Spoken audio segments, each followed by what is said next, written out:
Brought to you by V-Guard. मतदानाचा टक्का वाढावा यासाठी धाराशिवमध्ये जिल्हा प्रशासनाने विविध उपक्रम राबवायला सुरुवात केली आहे। आपण इथे पाहू शकतो की धाराशिव जिल्ह्यातील जवळपास 54 मतदान केंद्रावर मतदान जनजागृती करण्यासाठी भिंतीवर विविध प्रकारची चित्र साकारण्यात आलेली आहेत। चला मतदान करूया, कर्तव्य पार पाडूया, यासह मतदान हा तुमचा अधिकार आहे, त्याचबरोबर तुमचं कर्तव्य आहे, अशा स्वरूपाचे हे होर्डिंग्स आणि पोस्टर्स इथे लावण्यात आलेले आहेत। मतदान एक ऐसी ताकत है जिससे देश बदल सकता है, अशा स्वरूपाची विविध आकर्षक पद्धतीने इथे चित्र साकारण्यात आलेले आहे।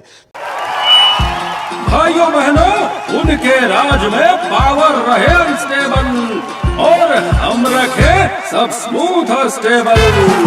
हमारा नेता कैसा हो जो स्टेबल पावर दे वैसा हो। अब की बार वी-गार्ड एसी स्टेबलाइजर का चमत्कार।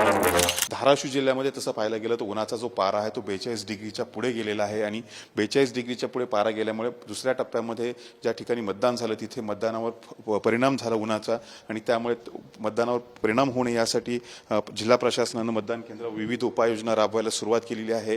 काही ठिकाणी आकर्षक चित्रता साकारण्यात आली आहे, त्याचबरोबर उन्हापासून संरक्षण व्हायसाठी पाण्याची व्यवस्था करण्यात आलेली आहे। उनका बैकअप सिर्फ कल तक और हमारा चांद तक।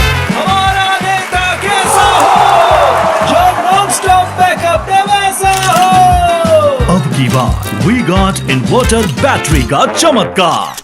उद्या धाराशिवमध्ये तिसऱ्या टप्प्यातील लोकसभेचं मतदान होत आहे आणि ह्या मतदानाचा टक्का वाढवण्यासाठी जिल्हा प्रशासनाने विविध उपक्रम सुरू केलेले आहेत। कॅमेरामन चरणसह Santosh Jadhav, TVN Marathi, Dharashiv. Brought to you by V-Guard.